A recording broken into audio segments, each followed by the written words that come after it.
Last લેક્ચરમાં આપણે જે ડિસ્કશન કરતા હતા સમતુલ્ય કેપેસિટન્સ આપેલા પરિપથોનું મેળવવું, જુદી જુદી કેટલીક મેથડો લીધી હતી. જે મેથડો આપણે કીધી હતી એની અંદર સૌથી પહેલા આપણે કીધું હતું કે પ્રવાહ પસાર કરવાનો ટ્રાય કરો, એના આધારે એની બ્રાન્ચ નક્કી કરો, પહેલી મેથડ. બીજું પછી આપણે આ કીધું હતું કે એની અંદર કોઈ કેપેસિટર શોર્ટ સર્કિટ છે કે કેમ તે નક્કી કરો. ત્રીજું, કોઈ નકામી બ્રાન્ચ છે કે કેમ એ નક્કી કરો. ચોથું, વિસ્ટન બ્રિજ અને સંતુલિત વિસ્ટન બ્રિજ છે કે કેમ એ નક્કી કરો. પાંચમું, મિરર સિમેટ્રી. અને છઠ્ઠું, ફોલ્ડિંગ સિમેટ્રી. આટલું ડિસ્કશન કરેલું હતું. નેક્સ્ટ એક મેથડ ઇક્વિપોટેન્શિયલ પોઈન્ટ મેથડ. મેં નામ આપેલું છે ઈપીપી, ઇક્વિપોટેન્શિયલ પોઈન્ટ મેથડ. એક સમાન સ્થિતિમાન ધરાવતા બિંદુઓ જો તમે પરિપથમાં ગોતી કાઢો તો એ પરિસ્થિતિ વખતે પરિપથનું વિશ્લેષણ કરવું છે તમને સહેલું બને. આપણો આજનો ટાર્ગેટ છે આપણા કંઈક આવા પરિપથો, પછી કેપેસિટરનું ચાર્જિંગ, એ પરિસ્થિતિ સમજવાનો પ્રયત્ન કરશું. તો સૌથી પહેલા તો જુઓ કે આવા પ્રકારના જે નેટવર્ક હોય, આ જે નેટવર્ક એટલે તમને તો ખ્યાલ આવી જાય કે ભાઈ આ કોઈ ક્યાંય તમને ખબર ન પડે કે આમાં કોણ શ્રેણીમાં કોણ સમાંતરમાં. મેં એક સમઘન લીધું છે અને એની બારે બાર ભુજાઓ ઉપર એક એક કેપેસિટર. અહીંયા અત્યારે આપણે દરેકે દરેક કેપેસિટરના કેપેસિટન્સ સરખા છે સી જેટલા, તો અને તો જ આપણે અત્યારે જે મેથડ એપ્લાય કરીએ છીએ એ સાચી છે. જો કે તો જ એને ઇક્વિપોટેન્શિયલ પોઈન્ટ તરીકે લઈ શકશો. અહીંયા અત્યારે જે મેથડ આપેલી છે એની અંદર સૌથી પહેલું જે હું તમને કહું કે આ એ બિંદુ અને આ બી બિંદુ, તમારા એ અને બી બિંદુ વચ્ચે સમતુલ્ય કેપેસિટન્સ નક્કી કરવું છે. આ બધા કેપેસિટરો માની લ્યો કે સી જેટલા સમાન મૂલ્યના કેપેસિટરો આપેલા છે. દરેક ભુજામાં કેપેસિટર છે અને એનું મૂલ્ય સમાન છે. હવે શું કરવું? ઇક્વિપોટેન્શિયલ પોઈન્ટ જો તમારે ગોતવા હોય તો તમે આવું કરી શકો. માની લો કે તમે આ બે બિંદુ વચ્ચે બેટરી જોડેલી છે એવું ઇમેજિનેશન કરો. પછી જોડેલી દર્શાવવી જરૂરી નથી. આ એ અને આ બી, મેં કીધું આ બેટરી જોડેલી દર્શાવવી જરૂરી નથી, ખાલી સમજવા માટે અત્યારે પહેલો દાખલો છે એટલે આપણે લઈએ છીએ. તો આ બે બિંદુ વચ્ચે જ્યારે આપણે બેટરી જોડી દીધી, હવે ત્યારે અહીંથી જુઓ, એ બિંદુ પાસે ઉભા રહીને વિચારો, આપણે અહીંથી એ થી બી તરફ જાણે કે જવું છે. એ થી બી પાસે જવું છે.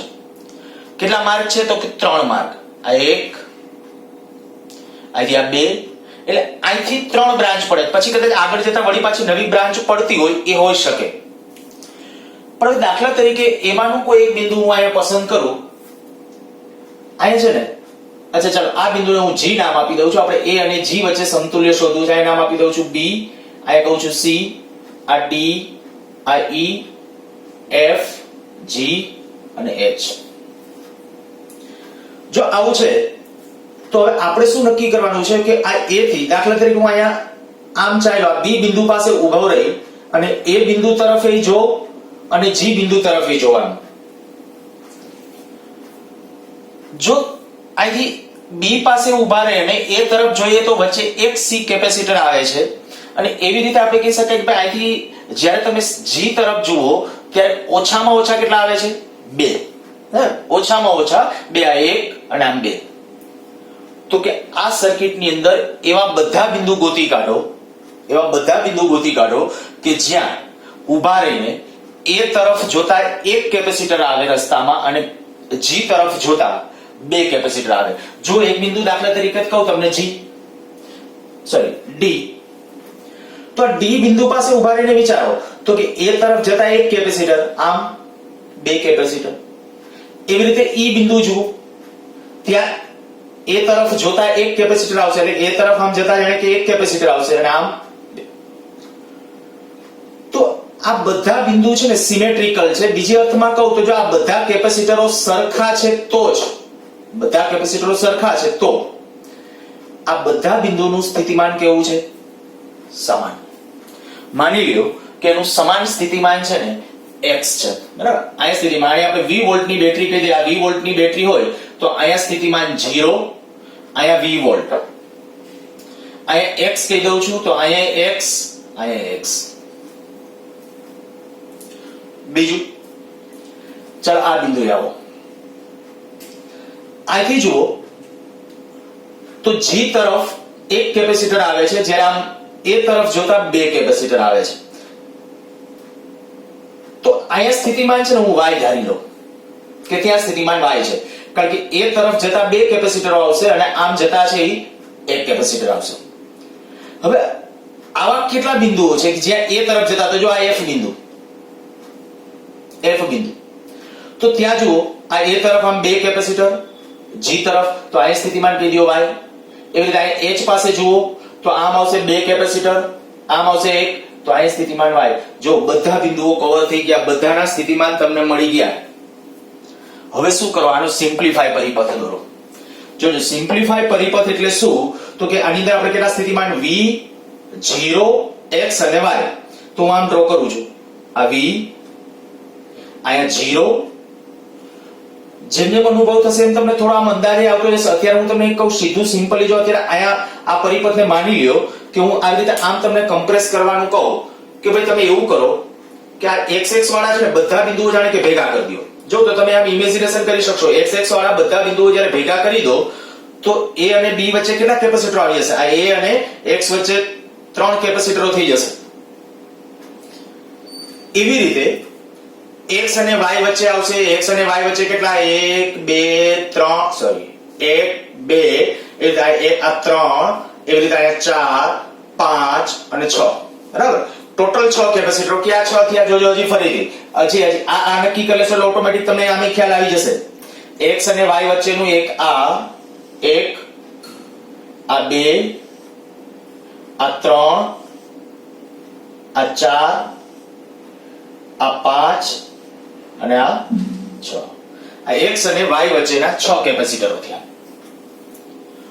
અને આ જે 3 કેપેસિટરો છે એ કેના વચ્ચે છે? y અને g વચ્ચે. બસ તો હવે પરિપથને સિમ્પ્લિફાય થઈ ગયો એમ કહી શકો તમે. તો અહીંયા તમે જો અગાઉ જે તમને મેથડ શીખવાડેલી હતી એ મુજબ આ જે આપણે કહીએ કે આ v, આ 0, અહીંયા કહી દો અહીંયા x અને અહીંયા કહી દઉં છું y. a અને x વચ્ચે કેટલા કેપેસિટર આવ્યા? 3, બરાબર. a અને x વચ્ચે 3, તો એ 3 કેપેસિટરો કેવા જોડાણમાં ગણાય? સમાંતરમાં. તો હું ડાયરેક્ટ એનું લખી નાખું 3c, સમતુલ્ય કેપેસિટર. આ એકનું c હોય તો આનું 3c. અચ્છા, x અને y વચ્ચે કેટલા કેપેસિટરો? તો x અને y વચ્ચે કેટલા થયા? 6 કેપેસિટરો આવ્યા. 6 કેપેસિટરો આવ્યા તો આપણે કહી દઈશું 6c, સમાંતરમાં છે એટલે.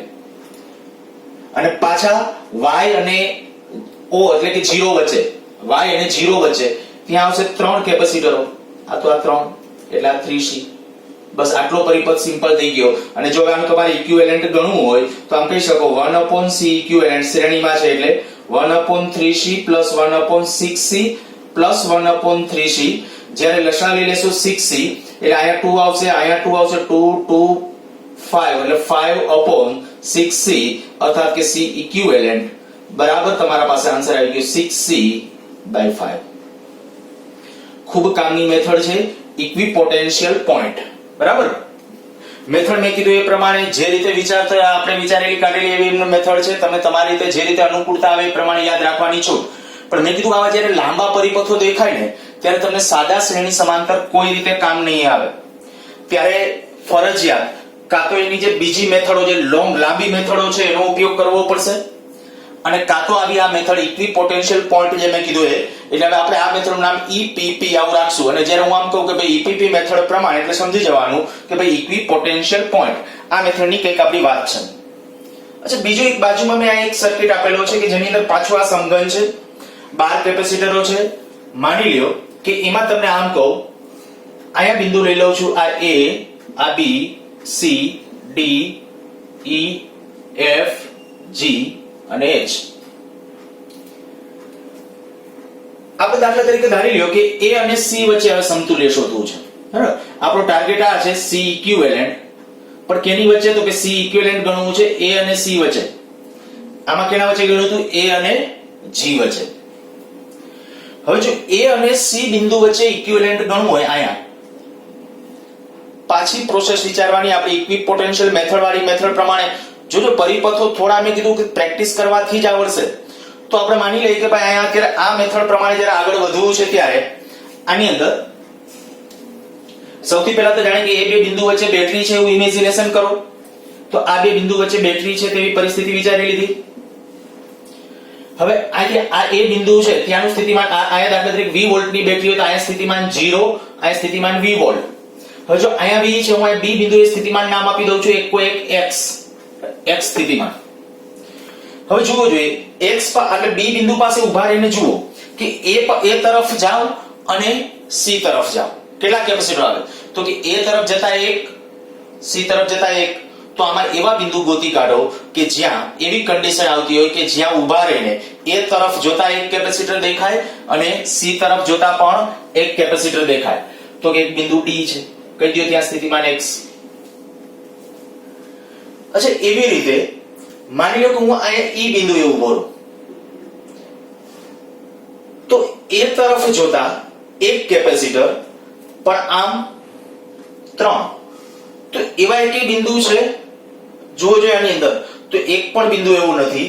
કદાચ તમે એમ કહેશો ભાઈ H F G આ બિંદુ બાકી છે પણ એમાં જો અહીંયા ઊભા રહીને જોવો જોઈએ A તરફ જતા એક કેપેસિટર તો એવું નથી. તો આને અત્યારે થોડી વાર એમ રહેવા દો.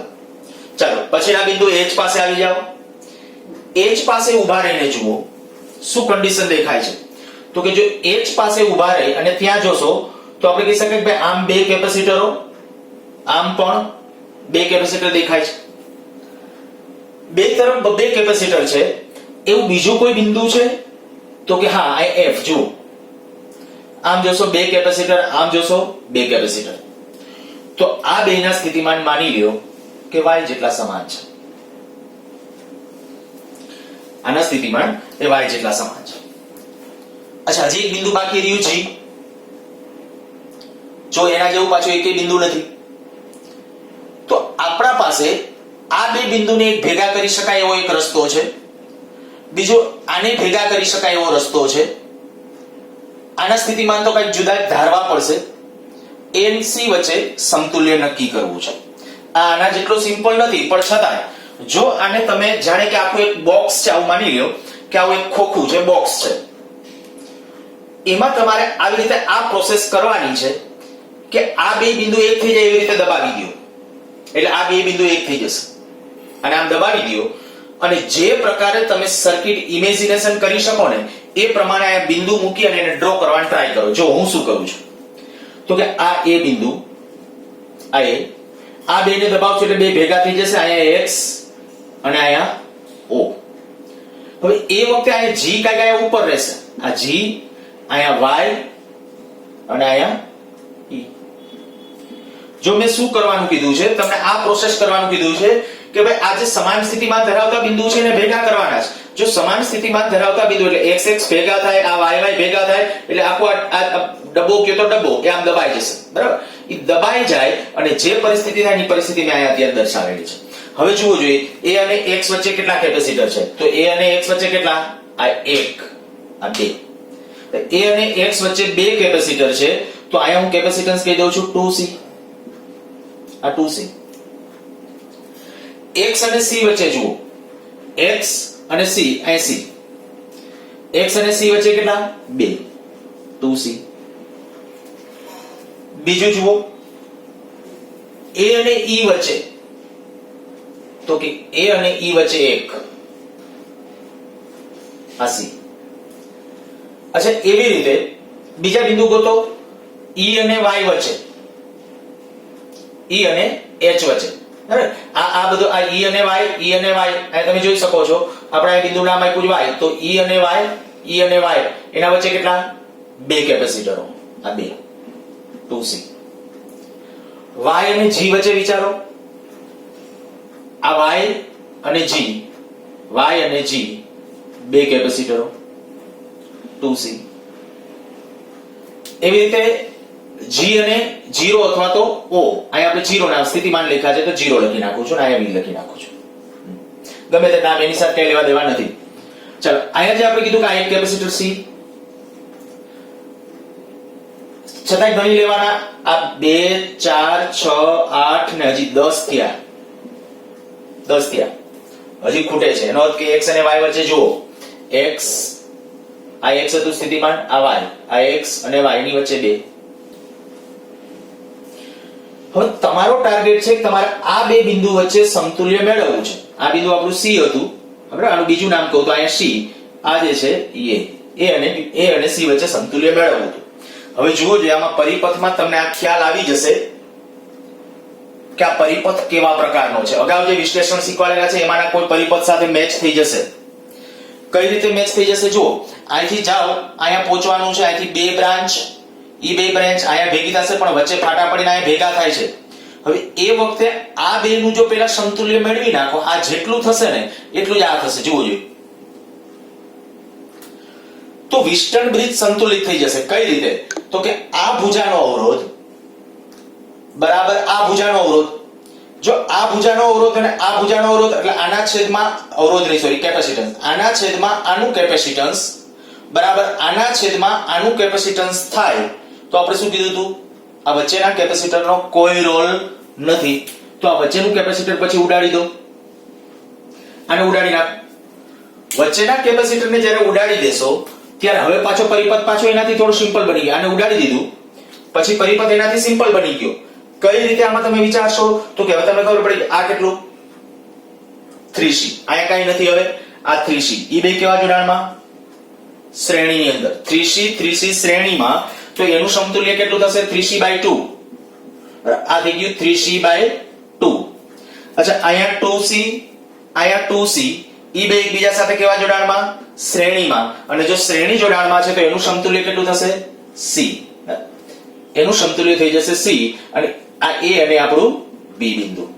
તો હવે તમને આમાં ખબર પડી જાય ભાઈ સમતુલ્ય જો નક્કી કરવો હોય તો આ બે સમાંતર જોડાણમાં છે, અને સમાંતર જોડાણમાં છે તો એનું સમતુલ્ય કેવી રીતે હવે થશે? અહીંયા આપણે આટલી પહેલા ખબર પડી ગઈ. આ કીધું આ 3, સોરી, અહીંયા એક ભૂલ કરી નાખી આપણે. આ 2C અને C ઈ બે સિરીઝમાં છે, અને સિરીઝમાં હોય તો એનું સમતુલ્ય કેટલું થશે? અહીંયા આપણું આ 3C/2 નહીં આવે. આ જે થશે અહીંયા આપણા માટે આ શું થશે? આ 2C છે, આ C છે, ઉપર બેનો ગુણાકાર, નીચે બેનો 2C/3, આ 2C/3, બરાબર. આ 2C/3, આ 2C/3, ઈ બે પાછા શ્રેણીમાં તો 2C/4, બરાબર. આ લખું છું 2C/4 પ્લસ C. હજી એકવાર ફરીથી આ બે બિંદુ વચ્ચે આપણે સમતુલ્ય ક્યાં શોધવાનું છે? A અને C વચ્ચે. જો A અને C વચ્ચે સમતુલ્ય શોધો તો આ બે કેવા જોડાણમાં? એક જ ભુજામાં. આને તો કાઢી નાખવાનું હતું. તો 2C અને 2C એટલે 2C/2 બે સમાન મૂલ્યના થયા એટલે C, EC લખી નાખ્યું. આનું સમતુલ્ય કેટલું થશે? તો કે આ 2C અને C, પહેલા આ બેનું લઈ લઉં છું, બધાનું એકી સાથે લઈ લ્યો તોય ચાલશે. આ 2C, આ 2C. અચ્છા, આના કરતા હજી એક આપણે આમાં ભૂલ કરી છે. જો 2C અને આ 2C, આ બેનું ખાલી સમતુલ્ય કેટલું થશે? આ બે સિરીઝમાં છે તો 2C અને 2C એટલે C, EC, આ C અને આ C, ત્રણે કેવા જોડાણમાં? શ્રેણીમાં, બરાબર. એટલે ત્રણેય શ્રેણીમાં C/3 થશે. એટલે આ એક હજી આપણી સાદુરૂપની ભૂલ હતી, C/3 થશે. કોઈ પણ રીતે કરશો ઈ થશે. આપણે ખાલી સાદુરૂપ પૂરતી ભૂલ હોય. આનું કેટલું થયું? 2C/3, બરાબર. આ 2C/3, આ 2C/3, અને એના પાછળ કંઈક બે શ્રેણીમાં, એટલે ભાગ કરો, અડધો ભાગ કરો. 2C/3 નો અડધો ભાગ એટલે કેટલું થશે? C/3. કોઈ પણ રીતે કરશો આ જ રીતે આવશે. અને આના ઉપરથી કહી શકાય માટે C ઇક્વિવેલન્ટ, તો C ઇક્વિવેલન્ટ બરાબર C પ્લસ C/3, તો આપણો આન્સર કેટલો થઈ જશે? 4C/3. તો આ કહી શકાય ભાઈ ઇક્વિપોટેન્શિયલ પોઈન્ટ એના માટેની મેથડ. આમાં શું કરવાનું છે? ખાલી તમારે આટલું જ કે પેલા બિંદુઓ ગોતી કાઢવાના, અને બિંદુ ગોતી કાઢ્યા પછી આ સર્કિટને કેમ ડ્રો કરવો એના માટેની ખાલી ચર્ચા કરવાની. એવા બધા બિંદુઓ ભેગા કરવાના, એનો સમતુલ્ય સર્કિટ ડ્રો કરવાનો, એના ઉપરથી તમને સમતુલ્ય મળી જશે. જ્યારે તમે કંઈક થોડાક લેવલ વાળા ક્વેશ્ચન સોલ્વ કરશો ત્યારે આવા બધા ક્વેશ્ચન્સ તમારી સામે આવશે, અને આના માટેની મેથડો છે અતિ લાંબી હશે. બરાબર સોલ્યુશન ને ક્યાંય જોશો તો એની મેથડો અતિ લાંબી હશે, જ્યારે એની સામે મેં કીધું કે તમે જો ઇક્વિપોટેન્શિયલ પોઈન્ટ વાળી મેથડ એપ્લાય કરશો તો ખૂબ કામ આવશે. હવે ત્રીજા ચેપ્ટર ની અંદર જ્યારે આ આવશે ત્યારે આ બધી જગ્યાએ અવરોધો આવશે, તો એ તો સ્ટેટ બોર્ડ ની અંદર દાખલા પૂછી નાખ્યા છે, અને જ્યારે સ્ટેટ બોર્ડમાં એવા દાખલા પૂછેલા હોય ત્યારે પણ હું તમને કહું ભાઈ ત્યારે કિર્ચોફના નિયમો અતિ લાંબી મેથડો થશે, અને એને બદલે અમે કીધું ઇક્વિપોટેન્શિયલ પોઈન્ટ વાળી મેથડ થી ઉપયોગ કરો તો ફટાફટ તમારા આન્સરો છે એ ઝડપથી મળી જશે. અહીં હું તમને એકાદ હજી આવા નવા સમઘનની અંદર એક કામ તમને સોંપી દઉં છું, તમારી રીતે તમે એનો આન્સર મેળવી અને મને આન્સર આપજો. બરાબર, ઇક્વિપોટેન્શિયલ મેથડ પ્રમાણે જ તમારે મને સમતુલ્ય મેળવીને આપવાનું છે. હું અહીં એક આકૃતિ આ અત્યારે પહેલા સ્ક્રીન પોઝ કરી લખી નાખું. ઓકે, ચાલો પૂછું છું.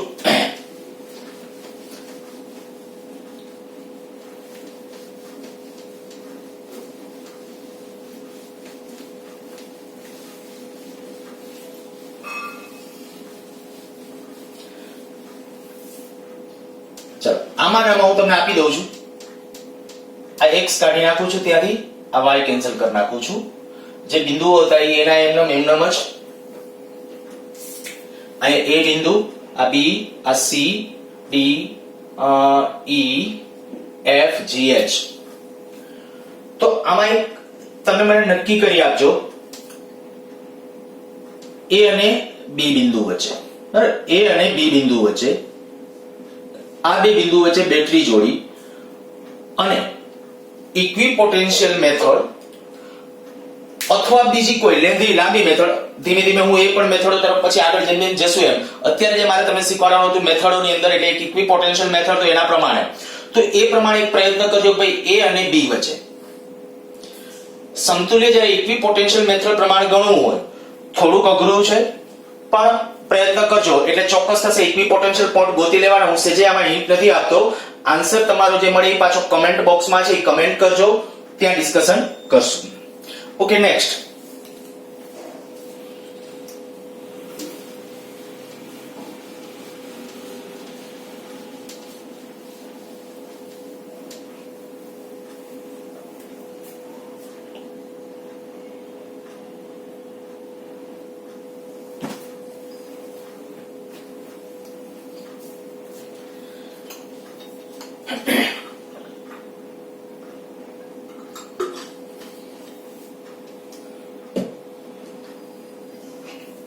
કેપેસિટરનું કેપેસિટર સાથે જોડાણ અને કેપેસિટરનું ચાર્જિંગ આપણે એવું સમજવું છે. મેં હું પહેલા સૌથી પહેલા એક બહુ ઝડપથી એક માની લો કે આવું એમ કે ભાઈ કેપેસિટર છે, આનું કેપેસિટન્સ છે C1 છે, અને V1 વોલ્ટેજ ચાર્જ કરેલ છે, એની આ પ્લેટ પ્લસ છે, આ માઈનસ છે, આ એક કેપેસિટર.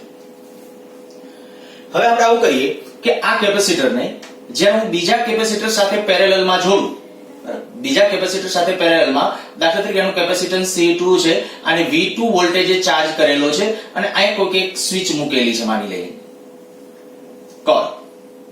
આ કન્ડિશન મેં ત્યારે દર્શાવેલી છે ક્યારે કે જ્યારે આપણે કહીએ કે આ એક કેપેસિટર C1 છે, V1 વોલ્ટેજ ચાર્જ કરેલું હતું, C2 capacitor V2 voltage charge કરેલું હતું, કોલ ખુલ્લી છે એ સમય. પણ હવે જ્યારે તમને એમ કહેવામાં આવે કે ભાઈ આ કળ ક્લોઝ કરવામાં આવે, આ કળ જ્યારે ક્લોઝ કરી દઈએ તો આ કેપેસિટર એનો સામાન્ય પીડી કેટલો હશે? ગુજકેટમાં મને યાદ છે ત્યાં સુધી 2 વાર નીટની અંદર આના ઉપરથી ક્વેશ્ચન પૂછ્યો છે, તો ખાસ ધ્યાન રાખજો, બહુ સરળ. આપણે અગાઉ સમજી ગયા છે એ પ્રમાણે વિદ્યુતભાર સંરક્ષણ, હું એમ કહું કે ભાઈ આના ઉપરનો ઇનિશિયલ વિદ્યુતભાર, જો આના ઉપરનો પ્રારંભિક વિદ્યુતભાર Q1 કહું તો કેટલો? C1 * V1. આના ઉપરનો પ્રારંભિક વિદ્યુતભાર કેટલો? Q2 તો C2 * V2. આ પ્રારંભિક વિદ્યુતભાર. હવે માની લઈએ કે જ્યારે આપણે આ કળ છે એ ક્લોઝ કરી દઈએ, કળ ક્લોઝ કરીએ એટલે હવે આ કંઈક અંદર એકબીજાને શેરિંગ કરશે વિદ્યુતભાર, જેનું ઊંચું સ્થિતિમાન હશે ત્યાંથી વિદ્યુતભાર કંઈક નીચા સ્થિતિમાન તરફ જશે, અને ફાઇનલી માની લો કે V' જેટલું સ્થિતિમાન થાય છે. હું આ એકવાર આ પહેલા પરિપથ છે એટલે ડ્રો કરું. માની લો કે આપણે આ કેપેસિટર, આ બીજું કેપેસિટર, અને હવે આનું કેપેસિટન્સ તો C1 જ છે, આનું C2 છે, પણ હવે આપણે આ કળ ક્લોઝ થઈ ગઈ છે ત્યારની વાત, બરાબર? આ કળ ક્લોઝ થઈ ગઈ હતી ત્યારની વાત. જો કળ ક્લોઝ કરી દીધા પછી આનો કોમન પીડી માની લો કે V' થાય છે, તો હવે આમાં સંગ્રહિત વિદ્યુતભાર કેટલો? એને Q1' કહો તો Q1' એટલે કેટલું? C1 V'. Q2' કેટલો? આમાં સંગ્રહિત તો કે C2 V ડેશ, કારણ કે બેનો પીડી સરખો હશે. પીડી ત્યાં સુધી વિદ્યુત ભારની આપલે થાય, કારણ કે આપણને ખબર છે કે વિદ્યુત ભાર ક્યાંથી ક્યાં ગતિ કરે, ઊંચા સ્થિતિમાનથી નીચા સ્થિતિમાન તરફ, અને ક્યાં સુધી ગતિ કરશે બેના સ્થિતિમાન સરખા થાય તો સમાન સ્થિતિમાન આપણે ધારી લીધું છે V ડેશ, તો C1 V ડેશ આ C2 V ડેશ. અને હવે વિદ્યુત ભાર સંરક્ષણ થાય આપણા પરિપથોમાં આપણને ખબર છે કે ભાઈ પ્રારંભમાં એ ગમે તે ઊર્જાનો લોસ થાય, જ્યારે કેપેસિટરને કેપેસિટર સાથે કનેક્ટ કરો ત્યારે ઊર્જા વ્યય પામે, પણ આ આપણે વિદ્યુત ભારનું તો સંરક્ષણ થતું જ હોય, તો ઇનિશિયલ સર્કિટનો વિદ્યુત ભાર એટલે વિદ્યુત ભાર સંરક્ષણ પ્રમાણે Q1 Q2 બરાબર Q1 ડેશ વત્તા Q2 ડેશ. તો આના ઉપરથી આ Q1, તો આના ઉપર આપણે Q1 વત્તા Q2 એટલે શું આવશે? C1 V1 વત્તા C2 V2 બરાબર Q1 ડેશ, તો C1 V ડેશ વત્તા C2 V ડેશ. તો આના ઉપરથી V ડેશ ને સૂત્રનો કરતા બનાવો C1 V1 વત્તા C2 V2 upon C1 C2. ખૂબ કામનું સૂત્ર. બરાબર, આપણે હાલતા ચાલતા આનો ઉપયોગ કરીશું, અને હું તમને એમ કહીશ કે બે કેપેસિટરો સમાંતરમાં જોડેલા હોય તો સામાન્ય પીડી શોધવાનું સૂત્ર આપો. બરાબર, અથવા કોમન પીડી, સામાન્ય પીડી આવા શબ્દ પ્રયોગો થાય, અથવા V min મીન્સ કે એવરેજ પીડી ગણવા માટેનું સૂત્ર આપો, તો એવરેજ પીડી માટેનું આપણું સમીકરણ થશે V ડેશ બરાબર C1 V1 વત્તા C2 V2 upon C1 C2. અચ્છા, એક બીજી વાત આની સાથે સાથે આપણે કરી દઈએ કે ભાઈ આ પરિપથ જ્યારે આપણે કંઈક આમાં આપણે વાત કરી કે વિદ્યુત ભાર સંરક્ષણ તો થાય પણ ઊર્જા સંરક્ષણ થતું નથી, અને જો ઊર્જા સંરક્ષણ જળવાતું નથી તો ઊર્જાનો વ્યય થાય છે. તો શું કરાય? તો કે પેલા ઇનિશિયલ ઊર્જા, હું એમ કહું કે ભાઈ પ્રારંભમાં આ કેપેસિટરમાં સંગ્રહિત ઊર્જા, પ્રારંભમાં ઊર્જા એટલે આપણે જેને U1 તરીકે લો, U1, તો U1 કેટલું આવશે? તો કે U1 બરાબર 1/2 C1 V1 સ્ક્વેર વત્તા 1/2 C2 V2 સ્ક્વેર. આ પ્રારંભમાં સંગ્રહિત આ સર્કિટની અંદર નવી સ્થિતિમાં સંગ્રહિત ઊર્જા લખવી હોય તો અંતિમ એટલે કે પછીની પરિસ્થિતિમાં સંગ્રહિત ઊર્જા U2 લખીએ તો U2 બરાબર 1/2 આમાં કેટલી? તો કે C1 V ડેશ સ્ક્વેર વત્તા 1/2 C2 V ડેશ સ્ક્વેર. આ નવી સંગ્રહિત ઊર્જા છે. જો પ્રારંભમાં આમાં આટલી છે, આમાં આટલી છે, તો આપણે વ્યય એટલે કેટલું થશે? તો કે પ્રારંભિક માઈનસ અંતિમ, તો આ કહીશ કે વ્યય પામતી ઊર્જા, જો એને ડેલ્ટા U કહીએ તો U1 માઈનસ U2. તો ફાઇનલી આ બેને જ્યારે કહે કે ભાઈ કિંમતો મૂકી અને સાદુરૂપ આપશો, ઓકે ચાલો આપી દઈએ, આવું થશે 1/2 C1 V1 સ્ક્વેર વત્તા 1/2 C2 V2 square minus 1/2 C1 V dash square minus 1/2 C2 V dash square. હવે ત્યાં V ડેશ ની આપણે પાછી કિંમત મૂકી દેવાની છે. V ડેશ ની બદલે આપણે કે V ડેશ એટલે આ કોમન પીડી નું આ જે પરિણામ છે તે, બરાબર, આ પરિણામ ત્યાં મૂકી અને ફાઇનલી જ્યારે સાદુરૂપ આપશો, હું સાદુરૂપના સ્ટેપ તમે તમારી રીતે જોજો, હું તમને સીધું કહી દઉં પરિણામ કંઈક આવું મળશે 1/2 C1 C2 upon C1 plus C2 V1 minus V2 એનો સ્ક્વેર ડેલ્ટા U બરાબર. ખૂબ કામનું પરિણામ. આમાં સાદુરૂપ કેવી રીતે આપવાનું છે? તો કે 1/2 C1 V1 સ્ક્વેર વત્તા 1/2 C2 V2 સ્ક્વેર. અહીંયા V ડેશ ને બદલે આ V ડેશ એવું લાગે કોમન કાઢી લેજો, પછી કિંમત મૂકજો, તો V ડેશ ને બદલે આ સૂત્ર મૂકી અને જ્યારે સાદુરૂપ આપશો બધું આડાઅવળું લસા લઈને, ત્યારે ડેલ્ટા U એટલે વિનિમય પામતી ઉષ્મા એ કંઈક આપણને આ મળશે. તો પહેલી એક હકીકત આ કે બેટરીની ગેરહાજરીમાં, બેટરી નથી, અહીંયા જો કેપેસિટર સાથે કેપેસિટરનું કોમ્બિનેશન, ચાર્જ કેપેસિટર સાથે બીજા ચાર્જ કેપેસિટરનું કોમ્બિનેશન, તો કોમન પીડી નું સૂત્ર અને વ્યય પામતી ઊર્જાનું સૂત્ર. હવે પછીથી જ્યારે જરૂર પડશે ત્યારે આપણે ડાયરેક્ટલી આ સૂત્રનો બિંદાસ ઉપયોગ કરશું, પણ એક ખાસ વોર્નિંગ. અહીંયા જે હું તમને કહું કે મેં જે અત્યારે સર્કિટ જે આ લીધું છે એની અંદર શું કરેલું છે, આ કેપેસિટરની જે અહીંયા ધન પ્લેટ છે એ બાજુ અહીંયા પાછી ધન છે, બરાબર, આવું છે. માની લ્યો કે આ કેપેસિટર પહેલેથી ઊંધું હોત એટલે કે આમ હોત, આનો ઋણ આ બાજુ હોત, ધન આ બાજુ છે, આમ નમ C2 V2 એટલા જ વોલ્ટેજ ચાર્જ છે, પણ પોલારિટી ઊંધી હોત, અત્યારે છે એના કરતા પોલારિટી ઊંધી હોત તો ક્યાં ચેન્જ આવત? તો ચેન્જ એક અહીંયા આવત.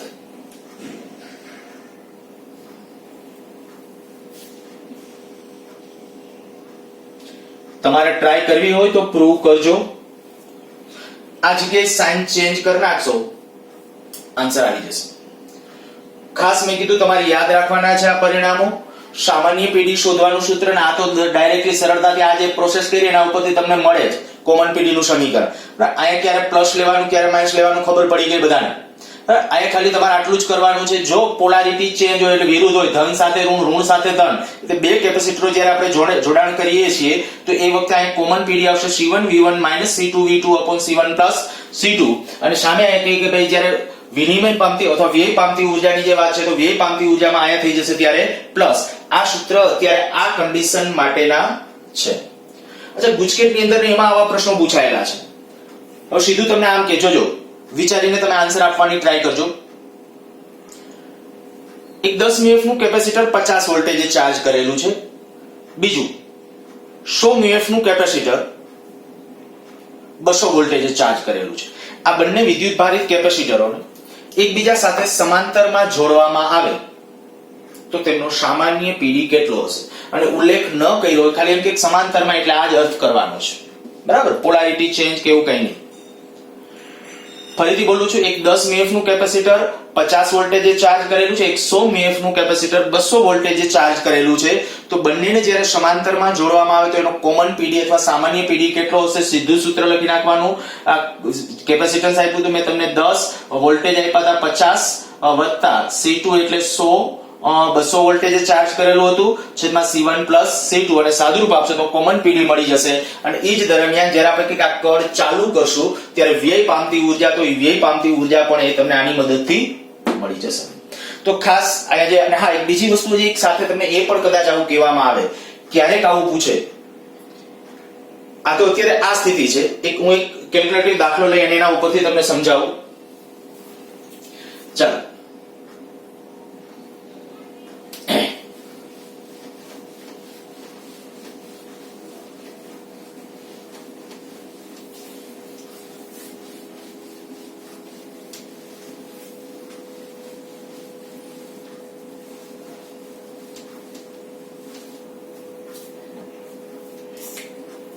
માની લો તમને આવું કહી દીધું કે અહીંયા એક 2 mF નું કેપેસિટર છે, 10 વોલ્ટેજે ચાર્જ કરેલું છે, 10 વોલ્ટ, આ બાજુ પ્લસ છે, આ બાજુ માઈનસ છે. બીજું એક કેપેસિટર માની લ્યો કે 3 mF નું કેપેસિટર છે અને આને 20 વોલ્ટેજે ચાર્જ કરેલું છે, 20 વોલ્ટ. આ બે કેપેસિટરો, અહીંયા એક કળ છે. શૂન્ય સમયે જ્યારે આ કળ ચાલુ કરવામાં આવે, આ પ્લસ માઇનસ આપી દઉં છું, આ ચાર્જ કરેલ છે પહેલેથી. પેલા સર્કિટ ઓપન હતો એટલે કે આ કળ ખુલ્લી હતી. ત્યારે આ 20 વોલ્ટેજે ચાર્જ છે, આ 10 વોલ્ટેજે ચાર્જ છે. હવે જ્યારે તમને એમ કહેવામાં કે આ કળ ક્લોઝ કરવામાં આવે તો પછી આ તમને ઓપ્શન આવા બનાવી દે. આ દાખલા તરીકે કેપેસિટર A કહું, B કહું, તો તમે એમ કે વિદ્યુત ભાર કેપેસિટર A થી B તરફ જશે, વિદ્યુત ભાર B થી A તરફ જશે અને મૂલ્ય આપે કે ભાઈ A થી B તરફ આટલા કુલમ્બ જશે. તો કેવી રીતે કેમ સિલેક્શન આપવું? તો એના માટે આપણે કીધું જો કોમન પીડી પેલા ફટાફટ મેળવી લેવાનું. કોમન પીડી ઓરલી મેળવી શકતા હોય તો કોમન પીડી મેળવો. પેલા આમાં ગણી નાખો. ચાલો, હું વિદ્યુત ભાર માટે થોડું જો વિદ્યુત ભાર માટે શું કરીએ છીએ, અહીંયા આપણે કહી શકીએ આ 2 માઇક્રોફેરેડે આ 10 વોલ્ટ છે, તો આ બાજુ પીડી કેટલો હશે? Q બરાબર, આપણા સૂત્ર શું? Q બરાબર શું આવે? C into V. Q બરાબર C into V. જો આવી રીતે આમ છે Q બરાબર C into V, તો એ સ્થિતિમાં Q બરાબર C into V, આ આપણું સૂત્ર છે. તો C એટલે કેટલું? 2, V એટલે 10, તો 20. તો અહીંયા આપણે કહી શકશું આ બાજુ આવશે +20 માઇક્રોકુલમ, બરાબર? આ બાજુ +20, આ બાજુ કેટલો? -20. આ માઇક્રોકુલમ ચાર્જ છે, ધ્યાન રાખજો. બરાબર? આ બાજુ એટલો છે, આ બાજુની પ્લેટ ઉપર પ્લસ આટલો, આ બાજુની પ્લેટ ઉપર માઈનસ આટલો. જો ગોટાળા ન થાય તમે લખો ત્યારે. બીજું, આ બાજુની પ્લેટ ઉપર અહીંયા કેટલો? તો કે આ 20 તેરી 60 એટલે 60 માઇક્રોફેરેડ, માઇક્રોકુલમ, સોરી 60 માઇક્રોકુલમ આ બાજુની પ્લેટ ઉપર અને આ બાજુની પ્લેટ ઉપર માઇક્રોકુલમ આટલો ચાર્જ હશે. હવે ફટાફટ કોમન પીડી નક્કી કરો. તો કોમન પીડી એટલે કેટલો? તો કે C1V1 એટલે 20 થઈ જશે, જુઓ જોઈએ 2 ગુણ્યા 10 એટલે 20 વત્તા C2V2 તો C2 તરીકે 3 V2 તરીકે આ 60 થઈ જશે છેદમાં C1 C2 તો C1 કેટલું હતું 2 અને C2 કેટલું હતું 3 તો 5 વડે ભાગી નાખો તો આ કેટલું થઈ ગયું જુઓ 80 ભાગ્યા 5 તો આ થઈ જશે 16 વોલ્ટ. કોમન પીડી આવી ગયો 16 વોલ્ટ. અને હવે જરાક ઇમેજિનેશન કરો કે જો અહીંયા 16 વોલ્ટ થાય, આ 10 છે ને બદલે 16 થાય, બરાબર. જો હું ખાલી અત્યારે પહેલી વખત સમજાય એટલા માટે એક સર્કિટ ડ્રો કરું છું પાછું. હવે કંઈક આપણે જ્યારે કનેક્શન આપી દીધું પછી શું થયું, અહીંયા પીડી હવે થવો જોઈએ 16 વોલ્ટ. અહીંયા 16 વોલ્ટ પીડી થવો જોઈએ. આનું કેપેસિટન્સ કેટલું હતું 2 μF. અહીંયા કેટલું હતું કેપેસિટન્સ, તો કે અહીંયા 3 μF. અચ્છા, તો અહીંયા વિદ્યુતભાર કેટલો થાય, તો કે 16 તેરી 48, અહીંયા પ્લસ 48 માઇક્રોકુલમ. અહીંયા 3 છે એટલે અહીંયા -48 માઇક્રો, અહીંયા 48 માઇક્રોકુલમ. અને એવી રીતે અહીંયા 16 દુ પ્લસ 32 માઇક્રોકુલમ અને અહીંયા -32 માઇક્રોકુલમ. બસ, તો હવે જવાબ છે તમારા પાસે. જો અહીંયા હતો કેટલો ચાર્જ 20 માઇક્રોકુલમ, થયો કેટલો 32, તો તરત કહી શકો કે આ કેપેસિટર ઉપરથી 12 માઇક્રોકુલમ નો ચાર્જ છે, એટલે કે B ઉપરથી એ કેપેસિટર ઉપર ઠલવાનો હશે. જો અહીંયા કેટલો હતો 60, કેટલો થઈ ગયો 48. બીજી કોઈ ડાયરેક્ટ ટ્રીકો એમને અપનાવવા કરતા આ રીતે કરજો, દરેક વખતે અને સરળ છે, બહુ સરળ, આ શોર્ટ ટ્રીક જ છે. આપણે કીધું પહેલા કોમન પીડી મેળવી લેવાનો, કોમન પીડી મેળવી લીધો. જેવો કોમન પીડી મળી જાય એટલે તરત જ પછી આપણે પછી આ ઓરલી જ ગણી શકશો. આમ ખાલી એમને તરત મગજ આમ દોડાવી લેવાનું કે ભાઈ આ દાખલા તરીકે કેટલું, તો કે 20, બસ +20. આ એક મગજમાં રાખો, આનું એક યાદ રાખો, આનું પહેલા યાદ ન રાખો કાંઈ નહીં. આ +20 થઈ ગયા. હવે શું કરશો કે આ સૂત્ર પ્રમાણે ફટાફટ મગજમાં દોડાવી લો કે આના 10 દુ 20, આ 60, 20 ને 60 80 ભાગ્યા 5 કરો એટલે 16, તો કે 16 દુ 32, આ કેટલો થાય 32. તો એ જે 32 હતો કેટલો 20, તો તરત સમજી લેવાનું હતો 20, 32 તો એનો અર્થ કે અહીંયા વિદ્યુતભાર આવ્યો છે અને 12 માઇક્રોકુલમ નો વિદ્યુતભાર આવેલો છે.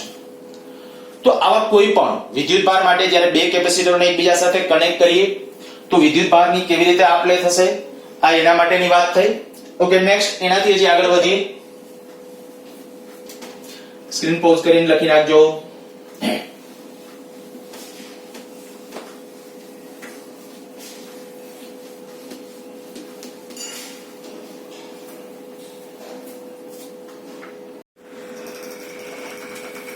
ચાલો જુઓ, કેપેસિટરનું ચાર્જિંગ.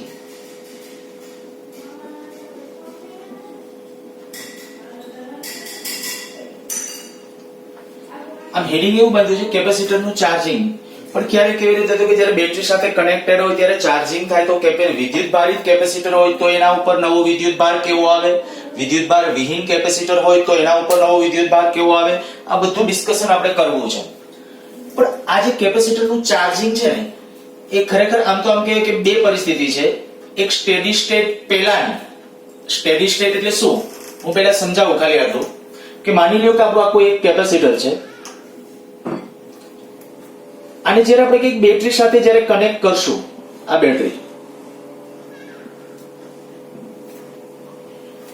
માની લો કે આ એક કડ છે અને જેવી આપણે આ કડ ઓન કરીએ એટલે તરત જ વિદ્યુતભાર કંઈક આના ઉપર જશે. આ વધુ ને વધુ ધન બનતી જશે પ્લેટ, આ વધુ ને વધુ ઋણ બનતી જશે. પણ એક સ્થિતિ એવી આવશે કે આ મહત્તમ ધન બની જશે, આ મહત્તમ ઋણ બની જશે. એટલે પ્રોસેસ વિદ્યુતભાર થવાની પ્રોસેસ અટકી જશે અને અટકી જાય ત્યાર પછીની સ્થિતિ એટલે સ્થાયી સ્થિતિ પછીની સ્થિતિ. હવે ધ્યાન રાખજો, જ્યારે સ્થાયી સ્થિતિ પછીની પરિસ્થિતિ હોય અને ત્યારે આની અંદર કદાચ કોઈ અવરોધ જોડેલો હોય ને તો અવરોધનો કોઈ રોલ હોતો નથી. જ્યારે અને આપણે તમને એમ કહી દઉં કે આપણા લગભગ નીટ કે જેની અંદર 95% ક્વેશ્ચન્સ ની અંદર છે એ સ્થાયી સ્થિતિ પછીના પ્રોબ્લેમ હોય છે. સ્થાયી સ્થિતિ પહેલાની પરિસ્થિતિ એના જે પ્રશ્નો હોય એ પ્રશ્નો કેમ સરળતાથી સોલ્વ થાય એનું ડિસ્કશન આપણે કરવાના છીએ. બરાબર, એનો આખો એક લેક્ચર અલગથી લેશું. સ્થાયી સ્થિતિ પહેલાની અવસ્થા ત્યારે અવરોધનો રોલ હોય. કેપેસિટર જ્યારે ચાર્જ થતું હશે ને ત્યારે જેવું હું કર ચાલુ કરું એટલે કેપેસિટર ચાર્જ થતું હશે ત્યારે અહીંયા જે અવરોધ છે એ અવરોધનો રોલ હોય. પણ જે મેં તમને કીધું કે એક વખત સ્ટેબિલિટી આવી ગઈ. સ્ટેબિલિટી એટલે શું? આના ઉપર મહત્તમ ધન, આના ઉપર મહત્તમ ઋણ. ત્યારે હવે આમાંથી કોઈ વિદ્યુતભાર ગતિ કરતો નથી, અને વિદ્યુતભાર નથી ગતિ કરતો એટલે કોઈ જ પ્રવાહ રચાતો નથી. કોઈ જ પ્રવાહ રચાતો નથી. અને જ્યારે કોઈ જ પ્રવાહ રચાતો ન હોય તો અવરોધનું પરિપથમાં કામ શું? કારણ કે અવરોધનું કામ છે પરિપથમાં પ્રવાહનો વિરોધ કરવો. પણ પ્રવાહ જ ન હોય તો એનો વિરોધ કરવાનો કોઈ અર્થ નથી. એટલે આપણે કહીશું કે સ્થાયી સ્થિતિમાં પરિપથની અંદર કોઈ અવરોધ આપેલો હોય તો અવરોધની અવગણના કરવાની, અવરોધને આપણે કન્સિડર કરવાનો નથી. ફરીથી આ એક બે મુદ્દા સર્કિટ ડ્રો કરીને લખી નાખજો. પહેલું, આપણે જે મેં કીધું એ પ્રમાણે સ્થાયી સ્થિતિ બાદની અવસ્થા એટલે શું, સ્થાયી સ્થિતિ પહેલાની અવસ્થા એટલે શું, તમારા શબ્દોમાં લખજો. ખાલી આટલું જ કે જ્યારે કેપેસિટર સંપૂર્ણ ચાર્જ થઈ જાય ત્યાર પછી પરિપથમાં કોઈ જ પ્રવાહ વહેતો હોતો નથી. આ સ્થિતિ એટલે સ્થાયી સ્થિતિ પછીની અવસ્થા, સ્ટેડી સ્ટેટ બાદની અવસ્થા. અને એ વખતે પરિપથની અંદર અવરોધનો કોઈ રોલ હોતો નથી. સ્થાયી સ્થિતિ પહેલાની અવસ્થામાં અવરોધનો રોલ હોય અને ત્યારે પરિપથની અંદર પ્રવાહ વહેતો હોય, અને મેં કીધું એ પ્રમાણે એનો આપણે એક અલગથી લેક્ચર લેશું. તો ઓકે, શરૂ કરીએ. એની અંદર સ્થાયી સ્થિતિ પછીની અવસ્થા. કેપેસિટર આખી આપણે કીધું ભાઈ સંપૂર્ણપણે છે ચાર્જ થઈ ગયું હોય ત્યાર પછીની અવસ્થા છે એને કન્સિડર કરવી છે. એકાદ બે પહેલા શરૂ કરું એના માટે એકાદ બે બાબતો પહેલા તમને કોમન બાબતો કહી દઉં. માની લો કે આપણે આ બેટરી, આ 5 વોલ્ટની બેટરી છે. જો 5 વોલ્ટની બેટરી હોય અને એ વખતે માની લો કોઈ 1 કુલમનો વિદ્યુતભાર બેટરીની અંદરથી ઋણ ધ્રુવથી ધન ધ્રુવ તરફ જાય તો શું થશે? તો કે પહેલી વાત, આ બેટરીનો કન્સેપ્ટ આના પછીના ચેપ્ટરમાં છે, પણ છતાંય આ ટોપિકને સારી રીતે સમજવા માટે ખાલી એક આટલું મગજમાં તો રાખી જ લઈએ કે બેટરીની અંદર જ્યારે પ્રક્રિયા થતી હશે ત્યારે એ વખતે આ જે ધન પ્લેટ છે, આ ઋણ પ્લેટ છે, પ્રવાહ રૈવાજિક પ્રવાહ આપણે આમ લઈએ, બાહ્ય પરિપથ જ્યારે પૂર્ણ કરીએ ત્યારે રૈવાજિક પ્રવાહ આવી રીતે આમ લેતા હોઈએ, આ પરિપથ હોય તો બરાબર, ઈ વિના પ્રવાહ વહે જ નહીં. હવે આપણે જે કીધું એ પ્રમાણે કે અત્યારે આ ધન છે એટલે પ્રવાહ આમ છે, એનો અર્થ એવો થયો કે આના કરતા આનું સ્થિતિમાન ઊંચું છે. જો આ 0 સ્થિતિમાન આ બાજુનું લઈએ તો અહીંયા 5 વોલ્ટ છે. એક વસ્તુ યાદ રાખજો, હું આવું બોલું છું, અહીંયા 0 લઈએ તો અહીંયા 5 છે. કદાચ કોઈ એમ કહે કે ના મારે અહીંયા 5 લેવું છે તો અહીંયા 10 લઈ લેવાનું, ચાલે. આના પીડી છે એ 5 વોલ્ટ છે. આપણે એવું ન કહી શકાય કે અહીંયા સ્થિતિમાન 0 અને અહીંયા સ્થિતિમાન 5 જ ફરજિયાત એવો કોઈ રૂલ્સ નથી. પીડી છે એ ફરજિયાત 5 વોલ્ટ હોવું જોઈએ. એ પછી કોમ્પ્લેક્સ પરિપથો જ્યારે આવશે ત્યારે વધુ ડિસ્કશનમાં જશું હજી એમાં. પણ આ અત્યારે સિમ્પલ હું ખાલી આવું કહું કે જો 1 કુલમનો વિદ્યુતભાર બેટરીના ઋણ ધ્રુવથી ધન ધ્રુવ તરફ જાય, અંદર જો ઋણથી ધન તરફ જાય એકમ ધન વિદ્યુતભાર,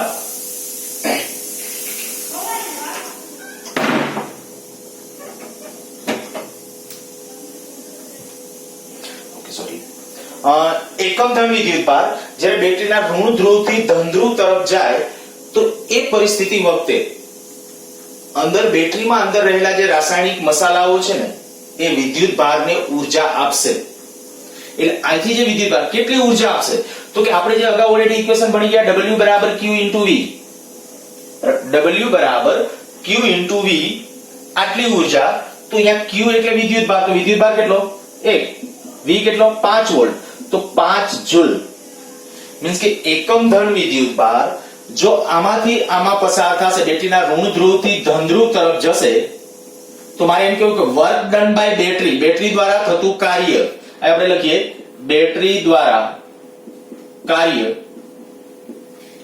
W બરાબર, અથવા WDC લખો કોઈ પણ, WDC બરાબર કેટલું આવશે Q into V, તો 5 ગુણ્યા 1 એટલે આવશે 5 જૂલ. આ કાર્ય. અચ્છા આવું માની લો, આમ લઈ લો, ચાલો તમારે જવાબ વિચારી રાખજો. આજે આપણે કીધું કે આ V વોલ્ટ છે, અહીંથી છે એ કોઈ Q કુલમનો વિદ્યુતભાર અહીંથી આમ આપણે ધકેલીએ છીએ, તો શું થશે તો કે તો વર્ક ડન બરાબર, વર્ક ડન બરાબર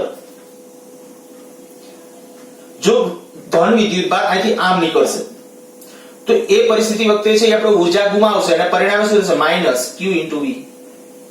કેટલો વિદ્યુતભાર q, કેટલા વોલ્ટ v, q અને v બેયનો ગુણાકાર. બરાબર, આટલી વસ્તુ છે મેં કીધું ખાસ મગજમાં રહેવી જોઈએ કે બેટરીમાં જ્યારે વિદ્યુતભાર જ્યારે એમાંથી પસાર થશે ત્યારે કેટલો વિદ્યુતભાર પસાર થાય છે એનો એક જોઈ લો. ફટાફટ આનો આન્સર વિચારી રાખો. આપણે કંઈક અહીંથી માની લ્યો કે 2 કુલમનો વિદ્યુતભાર છે, અહીંથી આમ પસાર થાય છે, અહીંયા વોલ્ટેજ છે 10 વોલ્ટ. ચાલો વર્ક ડન કેટલું પ્લસ માઈનસ, તો ક્યાંથી ધન થી ઋણ આમ તરફ જતા હોય તો માઈનસમાં -20 જૂલ. 10 દુ 20. બરાબર, આ આવડવું જોઈએ. નોટ ડાઉન કરી નાખો. ચાલો અહીંથી પરિપથ ઉપર હવે આગળ વધીએ.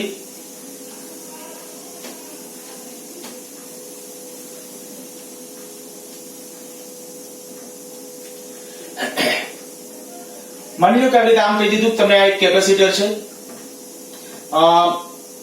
કેપેસિટરનું કેપેસિટન્સ છે C, એને V વોલ્ટેજ છે.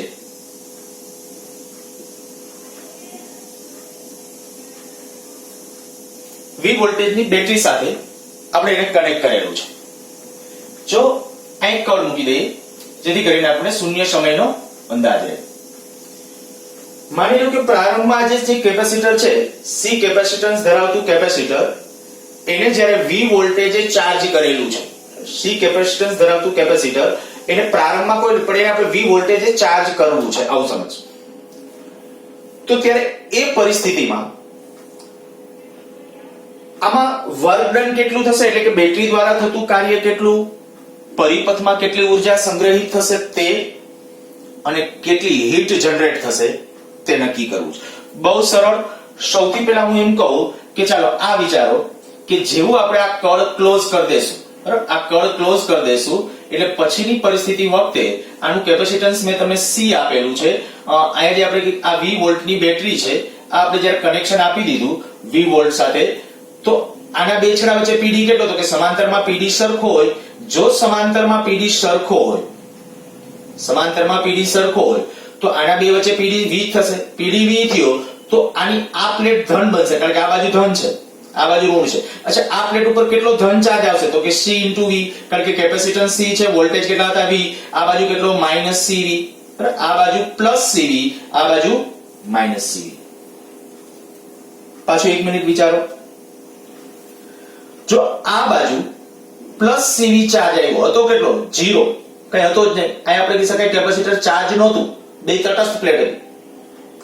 જેવું એને કનેક્શન કળ ચાલુ કરી દીધી V વોલ્ટ સાથે કે તરત જ આના બે છેડા વચ્ચે વોલ્ટેજ V આવવાને પરિણામે આની આ પ્લેટ છે CV જેટલો ધન આવ્યો, અહીંયા CV જેટલો માઈનસ ચાર્જ આવ્યો.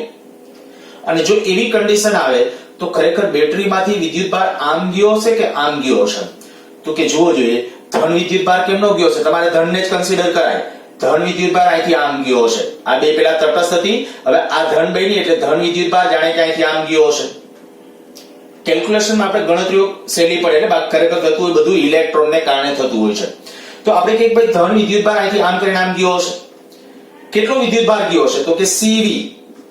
તો હું અહીંયા લખું બેટરી દ્વારા કાર્ય W બરાબર વિદ્યુતભાર કેટલો તો કે CV, એના વોલ્ટેજ કેટલા V, તો બેટરી દ્વારા કાર્ય કેટલું CV². મીન્સ કે બેટરી પોતે આટલી ઉર્જા વિદ્યુતભારને આપી છે. અચ્છા, આટલી ઉર્જા આપી, જ્યારે આપણે કીધું આટલી ઉર્જા આપી, પણ એમાંથી ખરેખર સંગ્રહિત કેટલી, જો આની અંદર સંગ્રહિતની વાત છે ભાઈ આમાં કેપેસિટરમાં સંગ્રહિત કેટલી, તો અહીંયા લખું કે ભાઈ કેપેસિટરમાં સંગ્રહિત ઉર્જા, કેપેસિટરમાં સંગ્રહિત ઉર્જા તો ઈ તો આપણા પાસે સૂત્ર છે 1/2CV², કારણ કે જો આને આ કેપેસિટર C હોય એને V વોલ્ટ આને જોડો તો એમાં સંગ્રહિત ઉર્જા આવે 1/2CV². તો આ 1/2CV² કેપેસિટરમાં સંગ્રહિત થઈ, બેટરીએ આટલી આપી હતી CV², એમાંથી આટલી સંગ્રહિત થઈ, બાકીની તો કે બાકીની આની અંદર છે ને ઉષ્મા ઉર્જા સ્વરૂપે અવરોધની અંદર, જો હું બોલું છું અવરોધની અંદર, કારણ કે ઉષ્મા હંમેશા જે ઓહમિક અવરોધ હોય ને એની અંદર વ્યય પામે. તો તમે કહેશો આમાં કઈ અવરોધ જોડ્યો નથી.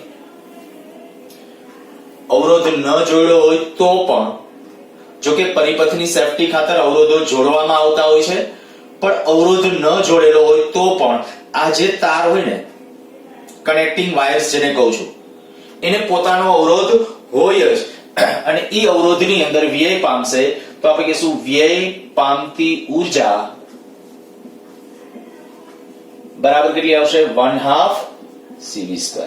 કઈ રીતે 1/2 cv² ખબર પડી ગઈ? બેનો તફાવત છે cv² - 1/2 cv² એટલે 1/2 cv². તો આ જે વાત આવી કે ભાઈ વ્યય પામતી ઊર્જા, બરાબર, પરિપથ આપણે આ કનેક્શન કર્યું ત્યારે વ્યય પામતી. હવે ઘણી બુકોની અંદર મેં આવું જોયું છે કે ભાઈ સીધું આમ કીધું કે ભાઈ સી કેપેસિટન્સ ધરાવતા કેપેસિટરને 20 વોલ્ટ ની બેટરી દ્વારા અથવા 20 વોલ્ટ દ્વારા ચાર્જ કરવામાં આવે તો ખર્ચાતી ઊર્જા કેટલી? ખર્ચાતી ઊર્જા કહેવામાં આવે તો તમારે cv² લખવું પડે. ધ્યાન રાખજો, બરાબર, cv² લખવું પડે. પણ એમાં ખરેખર સંગ્રહિત કેટલી થાય છે? 1/2 cv². તો બાકીની ક્યાં જશે? વ્યય પામતી. તો ખાસ અહીંયા આવા પ્રશ્નો કદાચ તમને પૂછી શકે કે ભાઈ આવું કળ ચાલુ કરતા કેટલી ઊર્જા વ્યય પામશે, બરાબર, તો પ્રારંભમાં સંગ્રહિત ઊર્જા કેટલી, અંતિમ સ્થિતિમાં કેટલી, આવા કોઈ પણ પ્રકારે પરિપથોની અંદર તમને આમ કલ્પના. ચાલો એક હજી બીજો એક લઉં, માની લો થોડોક ચેન્જ કરીને આ રીતે આમ લઈએ કે ભાઈ એક કેપેસિટર છે, આ દાખલા તરીકે કેપેસિટર, એનું કેપેસિટન્સ લઈ લઉં છું C. માની લ્યો કે આને આપણે છે ને ઓલરેડી 5 વોલ્ટ થી ચાર્જ કરેલ છે પહેલેથી, એમાં આ પ્લસ પ્લેટ છે, આ માઈનસ છે. કેપેસિટન્સ આપી દઈએ, દાખલા તરીકે કહી દઈએ 2 μF. 2 μF નું કેપેસિટર છે, 5 વોલ્ટેજ ચાર્જ કરેલું છે, આ બાજુની પ્લેટ +5 કહું છું, આ બાજુની -5. આ એક કળ લઈ લે, આ એક કળ છે, અને આ એક બેટરી. માની લો કે આ બેટરી છે 20 વોલ્ટની છે, અને હવે તમને એમ કહેવામાં આવે કે શૂન્ય સમયે જો આ કળ ચાલુ કરવામાં આવે તો સ્થાયી સ્થિતિમાં, શૂન્ય સમયે કળ ચાલુ કરી દઈએ પછી સ્થાયી સ્થિતિ પહોંચે ત્યાં સુધીમાં આમાં વ્યય પામતી ઊર્જા કેટલી? સેમ વસ્તુ આ જે વાત કરી હતી એના જ વાત, પણ આમાં છે ને એક તમારે એ જોવું જોઈશે, કારણ કે પહેલેથી ઓલરેડી કેપેસિટરમાં ઊર્જા કંઈક સંગ્રહિત છે, બરાબર, ઊર્જા પહેલેથી સંગ્રહિત છે. તો એમ કહું કે પ્રારંભમાં સંગ્રહિત ઊર્જા, જો પ્રારંભની સંગ્રહિત ઊર્જા આપણે જોઈતી હોય તો એને હું U1 કહું, તો U1 બરાબર શું આવશે? 1/2 C1. C1 એટલે કેટલું? 2, બરાબર, આ 2 μF ગુણ્યા 1/2 cv², v એટલે 5, 5 નો વર્ગ, 1/2 cv², કેટલું થઈ જશે? 25 માઇક્રોજૂલ. માઇક્રોમાં શું કામ લખ્યું તમને ખ્યાલ આવી ગયો હશે, બરાબર, μF માં કેપેસિટર છે. અચ્છા, આટલી ઊર્જા પહેલેથી સંગ્રહિત છે. હવે કળ ચાલુ કરી દઈએ તો શું થશે? તો કે આનો PD 20 વોલ્ટ છે. હવે શું થશે? તો કે જ્યારે કળ ચાલુ કર્યા બાદ જ્યારે સ્થાયી સ્થિતિ આવે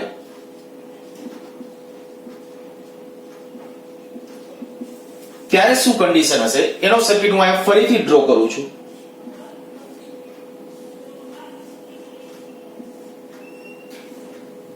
આ કળ ચાલુ કરતી ત્યારે કેટલા વોલ્ટની બેટરી હતી? તો કે 20 વોલ્ટ. જો આ 20 વોલ્ટની બેટરી હોય તો હવે તમે એમ કહી શકશો કે ભાઈ આ જે કેપેસિટર છે ને એના પાસે પહેલા શું ટ્રેજેડી હતી, પહેલા શું વિદ્યુતભાર હતો, એ બધું ભૂલી જશે અને એ સંપૂર્ણ હવે આ બેટરીના પ્રભાવમાં હશે. તો આ 2 μF નું કેપેસિટર હતું, 2 μF કેપેસિટન્સ હતું, એને જ્યારે 20 વોલ્ટ સાથે આપણે કનેક્ટ કરેલી છે, તો હવે તમારે આગળ કેટલા વોલ્ટ હતા બધું ભૂલી જાઓ, અહીંયા કહી દો 20 વોલ્ટ. અને જો આ 20 વોલ્ટ હોય આની સાથે, તો આ વિદ્યુતભાર કેટલો આવશે? 40 માઇક્રોકુલમ પ્લસ 40 માઇક્રોકુલમ. ખબર પડી કેવી રીતે? ફરીથી એકવાર રિપીટ કરું છું. આયા મેં કીધું પેલા જે કાંઈ વોલ્ટેજ હતા એ હવે ભૂલી જાઓ. જ્યારે આપણે કીધું કે ચાલુ કરી દીધું ને સ્થાયી સ્થિતિ આવી ગઈ ને, એટલે આયા જે વોલ્ટેજ હોય ને એના પ્રભાવમાં આ કેપેસિટર હશે. સંપૂર્ણપણે આ જે કેપેસિટર છે એ આ બેટરીના પ્રભાવ, એટલે આના 20 વોલ્ટ છે તો આના બે છેડા વચ્ચે કેટલા વોલ્ટ આવી જશે? 20 વોલ્ટ.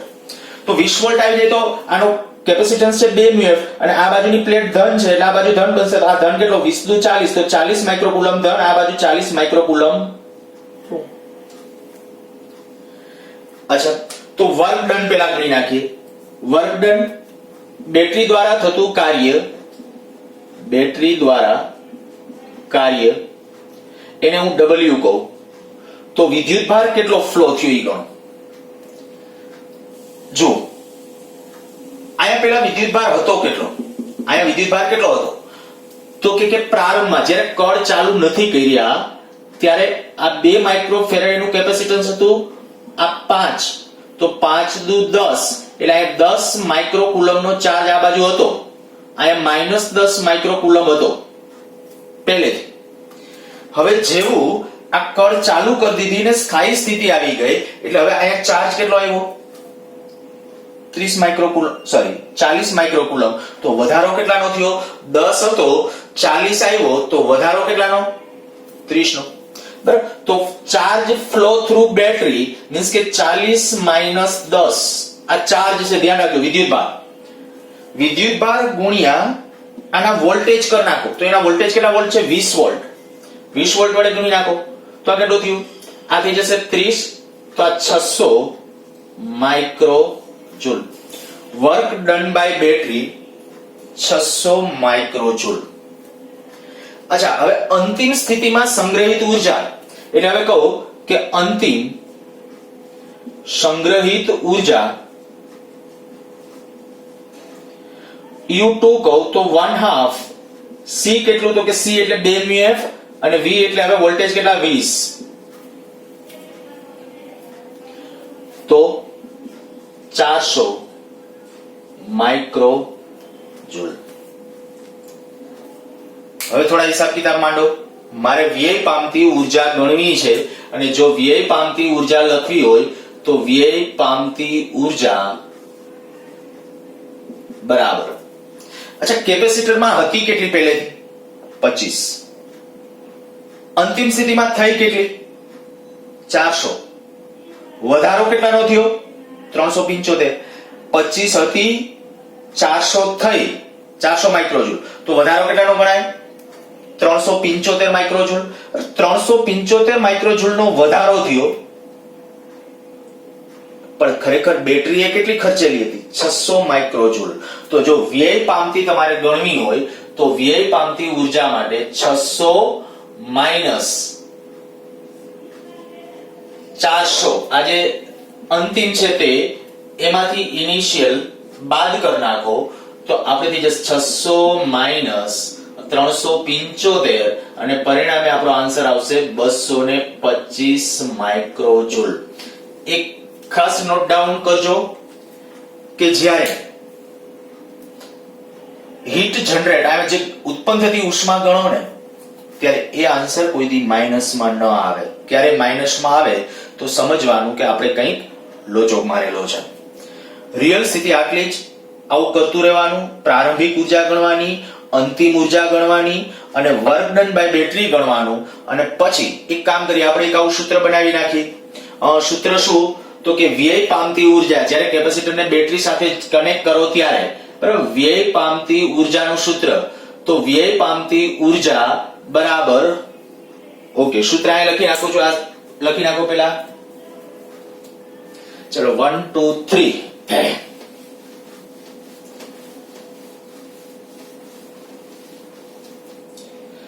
જો વ્યય પામતી ઉર્જાનું સૂત્ર હવે આપણે જોઈતું હોય તો વ્યય પામતી ઉર્જા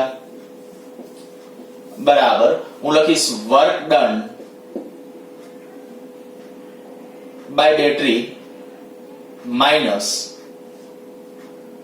અંતિમ સંગ્રહિત ઉર્જા UF કહું છું ફાઇનલ માઇનસ U ઇનિશિયલ. ફરીથી શબ્દમાં બોલું છું, આ શું છે, બેટરી દ્વારા કાર્ય, પ્લસ હોય તો પ્લસ, માઇનસ હોય તો માઇનસ, માઇનસ હોઈ શકે, મેં શરૂઆતમાં શીખવાડ્યું. આ અંતિમ સંગ્રહિત ઉર્જા, અંતિમ સંગ્રહિત ઉર્જા, આ લેશો પ્રારંભિક સંગ્રહિત ઉર્જા. બસ, તો હવે આ થઈ ગયું આપણા માટેનું સૂત્ર. આ સૂત્રનો ઉપયોગ કરી અને તમારે પરિપથો છે એ સંગ્રહિત ઉર્જા અથવા વ્યય પામતી ઉર્જા માટેના એના જ્યારે કેલ્ક્યુલેશનો કરતા હોય ત્યારે તમારે આ પ્રમાણે કરવાના છે. એક તમને આપું છું, પહેલા આગળ આખું સોલ્યુશન જુઓ, પહેલા સ્ક્રીન પોઝ કરીને તમારી રીતે ટ્રાય કરો. માની લ્યો કે અહીં એક કેપેસિટર છે, આને આપણે કહીએ ભાઈ 10 વોલ્ટેજ ચાર્જ કરેલું છે, પણ આ બાજુની પ્લેટ પ્લસ છે, આ માઇનસ છે. અહીંયા એક આપણે કહી દઈએ કે કળ રાખેલી છે, અહીંયા એક બેટરી 20 વોલ્ટની બેટરી જે હતી પણ આ બાજુ ધન છે, આ બાજુ માઇનસ છે. શૂન્ય સમયે જ્યારે કળ ક્લોઝ કરવામાં આવે, શૂન્ય સમયે કળ ક્લોઝ કરવામાં આવે તો આ પરિપથમાં કેટલી હીટ જનરેટ થશે? સ્ક્રીન પોઝ કરીને મેં કીધું તમારી રીતે ટ્રાય કરો, પછી સોલ્યુશન જુઓ.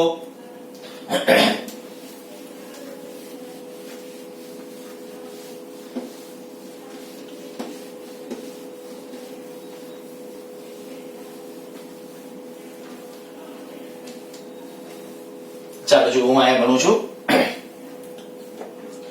તો સૌથી પહેલું કામ આપણે કરવાનું, પ્રારંભમાં સંગ્રહિત ઉર્જા જેને આપણે UI વડે મેં દર્શાવેલી છે, તો UI બરાબર કેટલી? તો UI અથવા U1, અહીંયા UI લખું છું, UI બરાબર 1/2 C. કેપેસિટન્સ કેટલું હતું? કેપેસિટન્સ આપતા ભૂલાઈ ગયું છે, કેપેસિટન્સ આપી દઉં છું, પછી કેલ્ક્યુલેશન તમારી રીતે એકવાર સ્ક્રીન પોઝ કરીને કરો. માની લો કે આ કેપેસિટન્સ છે 2 μF. 2 μF નું કેપેસિટર છે, 10 વોલ્ટની બેટરી 10 વોલ્ટેજે પહેલા ચાર્જ કરેલું છે, પછી 20 વોલ્ટની બેટરી સાથે આપણે એને કનેક્ટ કરીએ છીએ. એકવાર સ્ક્રીન પોઝ કરીને ટ્રાય કરી લ્યો. ચાલો જુઓ અહીંયા 1/2 C તરીકે 2 μF નું કેપેસિટર છે અને 10 વોલ્ટેજે ચાર્જ કરેલું છે, તો 10 નો વર્ગ. તો આ ઇનિશિયલ ઉર્જા થઈ ગઈ 100 માઇક્રોજૂલ. આ પ્રારંભમાં ઉર્જા થઈ ગઈ. હવે આપણે વર્ક ડન ગણવું છે, તો મેં કીધું થોડું હવે ઝડપ જેટલું બને એટલું શોર્ટ આઉટ જોતું જવાનું કે આ પરિપથનું જ્યારે હું નવો પરિપથ અહીંયા વિચારીશ ત્યારે સંપૂર્ણપણે આ બેટરીના પ્રભાવમાં આવી જશે. આ 20 વોલ્ટની બેટરી છે, અહીંયા કહીએ કે ભાઈ આપણું કેપેસિટન્સ હતું 2 μF.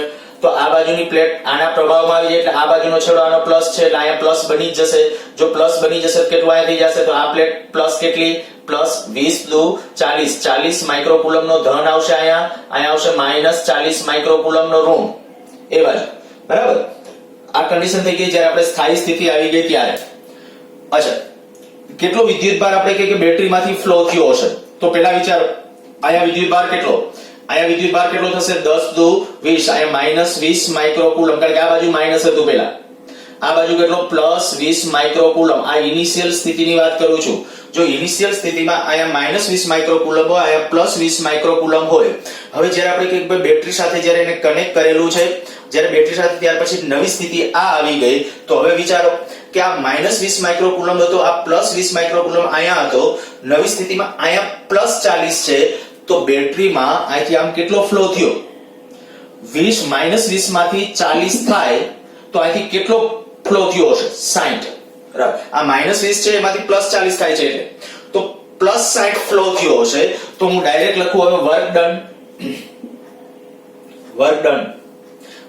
બેટરી દ્વારા થતું કાર્ય પ્લસમાં માઇનસમાં, તો કે વિદ્યુતભાર ક્યાંથી ક્યાં જાય છે? ઋણથી ધન તરફ. જો ઋણથી ધન તરફ આમ વિદ્યુતભાર જતો હશે તો પ્લસમાં કેટલું કાર્ય થશે? તો કે પ્લસમાં કાર્ય માટે આપણે નક્કી કરવું છે, તો ત્યારે આ ગુણ્યા કેટલો ચાર્જ? 60. બરાબર, 60 માઇક્રોકુલમ ગુણ્યા 20 તો કેટલું થશે? 1200 માઇક્રોજૂલ. આ વર્ક ડન થઈ ગયું. અચ્છા, નવી સંગ્રહિત ઉર્જા કેટલી? તો U ફાઇનલ સ્થિતિમાં સંગ્રહિત ઉર્જા 1/2 C કેટલું? તો C એટલે 2 માઇક્રોફેરાડે અને કેપેસિટર PD છે 20, તો 20 નો વર્ગ એટલે 400, તો આપણે કહી શકશું 400 માઇક્રોજૂલ.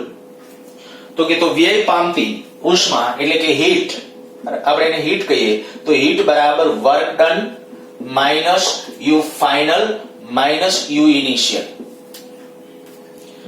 તો વર્ક ડન કેટલું? વર્ક ડન આપણા પાસે આવ્યું છે 1200 માઇક્રોજૂલ માઇનસ અંતિમ ફાઇનલ કેટલી આવી? 400 માઇનસ 100,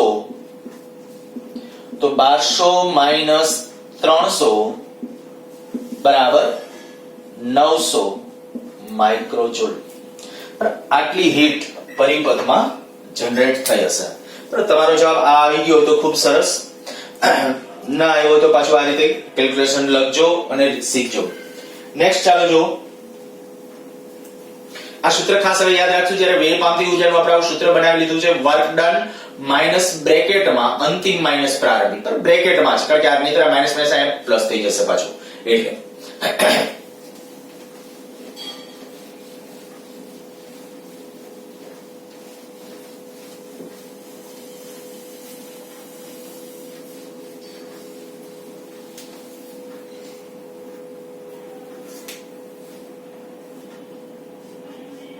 ધારી લો કે આ એક કેપેસિટર, આ એક બીજું કેપેસિટર,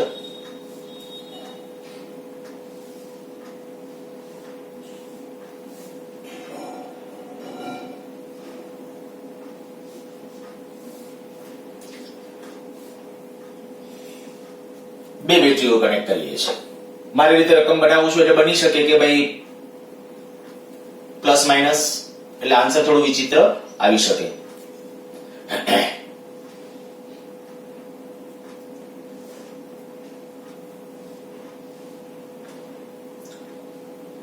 ચાલો માની લ્યો આ 10 વોલ્ટની બેટરી છે, આ 2 વોલ્ટની બેટરી છે,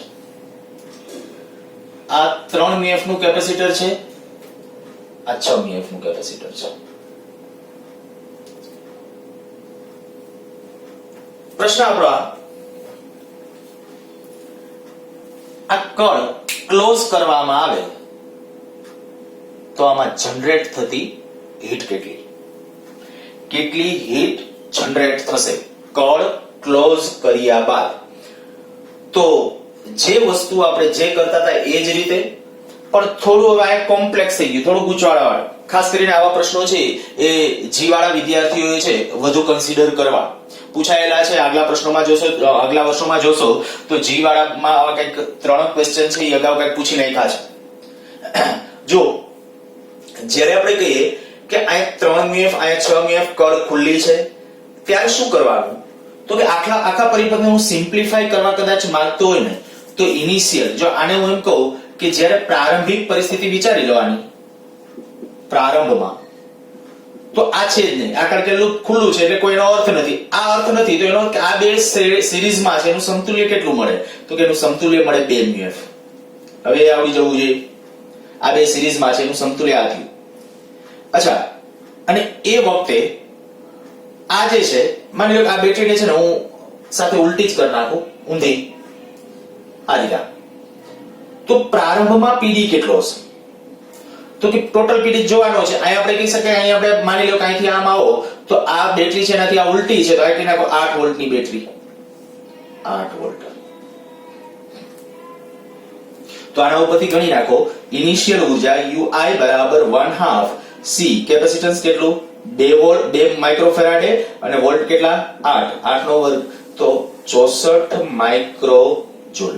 આ પરિપથમાં પ્રારંભમાં આટલી ઉર્જા સંગ્રહિત છે. નેક્સ્ટ, હવે જ્યારે આ કળ ક્લોઝ કરી દેશું પછીની પરિસ્થિતિ શું છે ઈ હવે સમજો. હવે ધ્યાન રાખજો ખાસ, કારણ કે કળ ક્લોઝ થઈ જશે પછીની પરિસ્થિતિ કંઈક જુદી છે. તો આની અંદર આ 10 વોલ્ટ, આ 2 વોલ્ટ, આ 3 મ્યુએફ, આ 6 મ્યુએફ. જો અહીંયા જ્યારે કનેક્શન છે ત્યારે આપણે કહી શકશું આના બે છેડા વચ્ચેનો પીડી કેટલો આવશે? આ ડાયરેક્ટ સમાંતરમાં છે આની સાથે. મેં આગલા લેક્ચર વખતે છે તમને કંઈક આવો પરિપથ સમતુલ્ય કેપેસિટન્સ માટે આના જેવો એક પરિપથ આપ્યો હતો, બરાબર? લાસ્ટમાં ત્યાં ડિસ્ક્રિપ્શન ની અંદર છે એક પીડીએફ પેજ જે જોડેલું હતું, એમાં ન જોયો તો જોઈ લેજો. આ જે છે આપણે કીધું આ 10 વોલ્ટ આના બે છેડા વચ્ચે હશે, તો હવે તમે એમ કહી શકો કે અહીંયા જ્યારે આપણે કહીએ કે ભાઈ વિદ્યુતભાર અહીંયા કેટલો આવી જશે જોવો જોઈએ, આ બાજુની પ્લેટ ઉપર કેટલો આવશે વિદ્યુતભાર? તો આ બાજુની પ્લેટ ઉપર કેટલો થશે? 10 વોલ્ટના પ્રભાવમાં આવશે તો 30 માઇક્રોકુલમ. આ બાજુ કેટલો? -30 માઇક્રોકુલમ. સમજાઈ ગયું? અચ્છા, એવી રીતે અહીંયા જરાક વિચારો તો અહીંયા જ્યારે જોશો ત્યારે શું થયું? તો કે અહીંયા જ્યારે આપણે વિચારશો ત્યારે કેટલું? આ 2 વોલ્ટ છે, આ 6, તો અહીંયા -12, કારણ કે આ બાજુ માઈનસ છે એટલે આ બાજુ પ્લસ છે, તો -12 માઇક્રોકુલમ, આ બાજુ +12 માઇક્રોકુલમ. વિદ્યુતભાર ખબર પડી ગઈ. હવે હું એમ કહું કે કળ જ્યારે ખુલ્લી હતી ત્યારે ઓકે આના ઉપર કંઈક ચાર્જ હતો, બરાબર? આના ઉપર કેટલો ચાર્જ હતો? આ મારે ચાર્જ કેવો હોય તો ચાર્જ કેટલો? 8 દુને 16 માઇક્રોકુલમ આટલો અહીંયા ધન ચાર્જ હતો આ કેપેસિટર.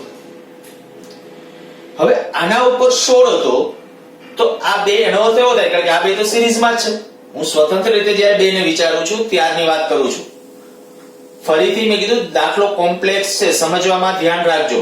હું શું બોલું છું કે પ્રારંભમાં આ 16 માઇક્રોકુલમ છે એ 2 મ્યુએફ માં છે.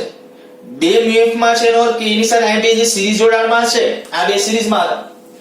તો અહીંયા કેટલો હતો તો કે આ બાજુની પ્લેટ ઉપર પહેલા કેટલો હશે 16, અહીંયા -16, અહીંયા +16, અહીંયા -16.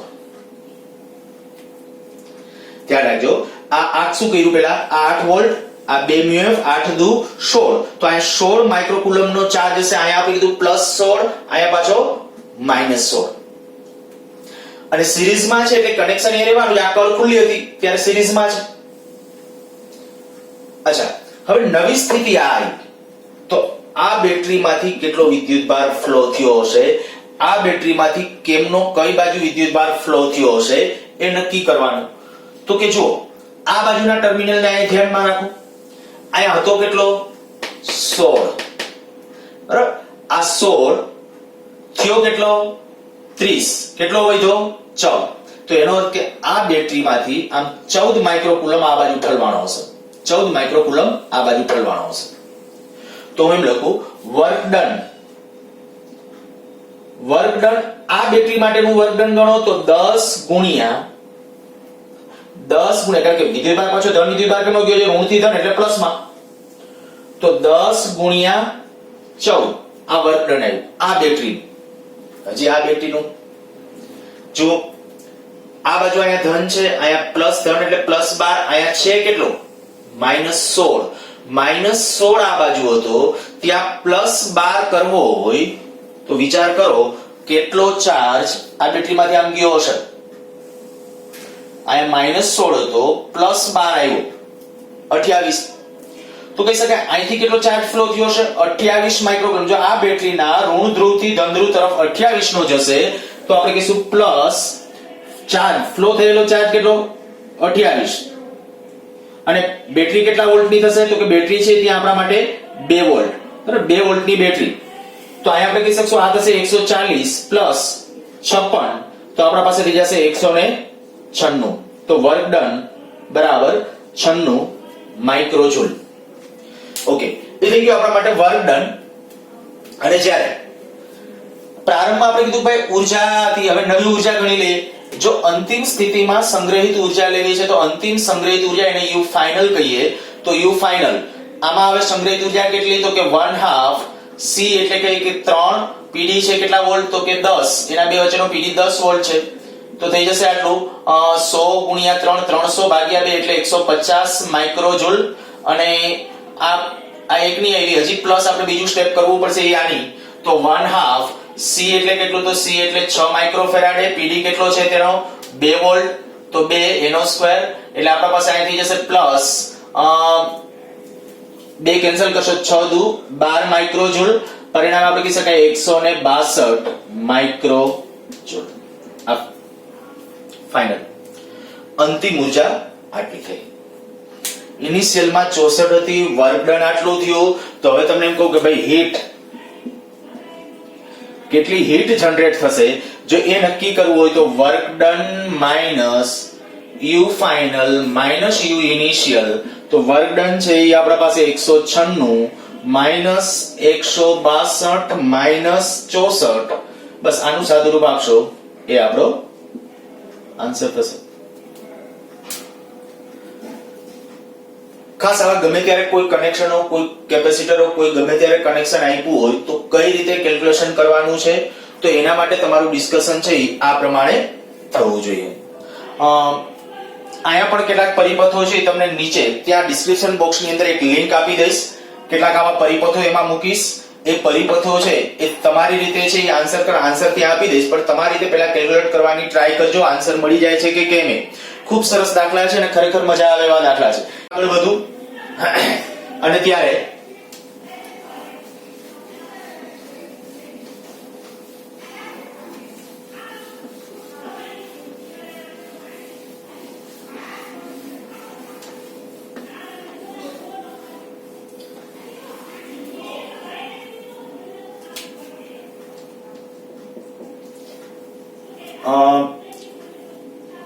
માની લો કે આ રીતે આમ સર્કિટ તમને આપું છું,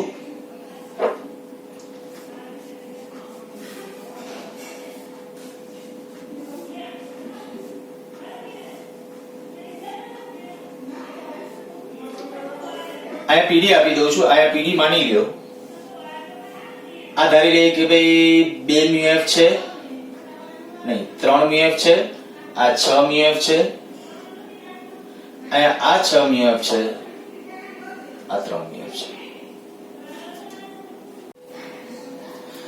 જો આ જે પરિપથ છે, પરિપથની અંદર આપણે શું કરવું છે? આ 3 મ્યુએફ નું કેપેસિટર છે, આ 6 મ્યુએફ નું છે, આ 6 મ્યુએફ, બીજું આ 3 મ્યુએફ 10 વોલ્ટની બેટરી સાથે કનેક્ટ કરેલું છે. અને તે એ સ્થિતિમાં તમને આવું પૂછવામાં આવે છે, માની લો કે A પાસેનું સ્થિતિમાન ગણો, B પાસેનું સ્થિતિમાન ગણો. બરાબર, તો શું કરશું? બહુ સરળ મેથડ. આ આપણે કે ભાઈ અહીંયા 0 સ્થિતિમાન, અહીંયા 0 0, અહીંયા 0, તો અહીંયા બધી જગ્યાએ લખતો નથી, ચાલો ત્યાં 0, અહીંયા રીતે 10, તો અહીંયા કહી શકશું +10. જો અહીંયા +10 છે તો અહીંયા +10, અહીંયા પણ +10 સ્થિતિમાન હશે. બરાબર, એટલે અહીંયા +10, અહીંયા પણ +10. માની લો કે આપણે આ પાસેનું સ્થિતિમાન શોધવું છે, અહીંયા હું x ધારી લઉં સ્થિતિમાન અને અહીંયા સ્થિતિમાન y ધારી લઉં છું. તો આપણી એક મેથડ સીધી આપણે આ પ્રમાણે આપણે કહીશું કે વિદ્યુતભાર સંરક્ષણ પ્રમાણે હું લખું છું. શું લખું છું? જો પહેલા લખતા શીખવાડી દઉં, પછી શું કામ એવું કરેલું છે એ સમજીએ. તો પહેલા આપણે કહીએ કે આ બિંદુએ ઊભા રહે x - 10, આવું કરીએ. જે બિંદુએ ઊભા અહીંયા ઊભો રહેવાનું, અહીંથી આમ લખવાનું x - 10 અને એનું કેપેસિટન્સ, આ x - 10 ગુણ્યા એનું કેપેસિટન્સ કેટલું? 3 માઇક્રોફેરાડે, પ્લસ x - 0, x - 0, આનું સ્થિતિમાન મેં x થયેલું ખાસ યાદ રાખજો, x - 0 છે ગુણ્યા 6 બરાબર 0. તો આ પેલું ઇક્વેશન જે તમને મળશે એટલે 3x - 30 પ્લસ 6x બરાબર 0. તો આના ઉપરથી એવું 9x બરાબર 30, અર્થાત કે x બરાબર 10/3 વોલ્ટ. આ x મળી ગયું. અચ્છા, એવી રીતે પાછું y મેળવવું છે. આ શું કર્યું છે? ખરેખર છે ને આ વિદ્યુતભાર સંરક્ષણ છે. જો વિદ્યુતભાર કઈ રીતે, તો કે આ મેં PD લખ્યો, અહીંયા જ્યારે સ્થિતિમાન x થયેલું છે ને, તો સ્થિતિમાન x અને આનો વિસ્થિતિમાન કેટલું? 10. તો આ માઈનસ આ કરો એટલે તો શું થયું? એ બે વચ્ચેનો વિસ્થિતિમાનનો તફાવત, એના ગુણ્યા જ્યારે કેપેસિટન્સ કરી નાખો તો વિદ્યુતભાર મળે. કારણ કે આપણા પાસે q બરાબર શું છે? C * V. તો આ C અને V એટલે PD. PD કેટલા વોલ્ટ? તો કે આ બે વચ્ચેનો PD. બસ એ જ લખ્યું છે. હવે આપણને ખબર છે કોઈ બિંદુ પાસેનો નેટ ચાર્જ, એટલે કોઈ બિંદુ પાસે વિદ્યુતભાર સંગ્રહ પામે નહીં. તો મેં અહીંયા જે ઉભા આ બાજુને કારણે આપણે કે અહીંયા લખ્યું છે આ પ્લેટ ઉપરનો જાણે કે ચાર્જ, તો એ ચાર્જ કેટલો? તો કે આપણને આ મળ્યો, એ આ મળ્યો, એટલે આને પરિણામ અહીંયા ચાર્જ. પણ એ તો આપણે ખબર છે ન્યુટ્રલ થવો જોઈએ, એટલે કે એના બરાબર 0. તો એના બરાબર 0 થાય તો એ કન્ડિશન ઉપરથી x મળી ગયું. અને હવે હું કોઈ એવી રીતે y મેળવું, તો જો y મેળવશું તો શું આવશે? y માટે આપણે આવી રીતે લખો, y - 10 * 6 પ્લસ y - 0 * 3 બરાબર 0. y - 10 આ 10 વોલ્ટ છે ગુણ્યા 6, y - 0 ગુણ્યા 3, તો આના ઉપરથી આવું થશે 6y - 60 પ્લસ 3y બરાબર 0. તો 9y બરાબર 60 અને એના ઉપરથી કહી શકાય કે y બરાબર આવશે 20/3 વોલ્ટ. તો સ્થિતિમાન કેનું વધારે આવ્યું? y પાસે. હવે વધારામાં કદાચ તમને આમાં પૂછી શકે આવું કે માની લ્યો કે આ બે વચ્ચે જો કનેક્શન આપી દેવામાં આવે, આ બે વચ્ચે કનેક્શન આપી દેવામાં આવે તો વિદ્યુતભાર A થી B તરફ જશે કે B થી A તરફ જશે? ધ્યાન રાખજો.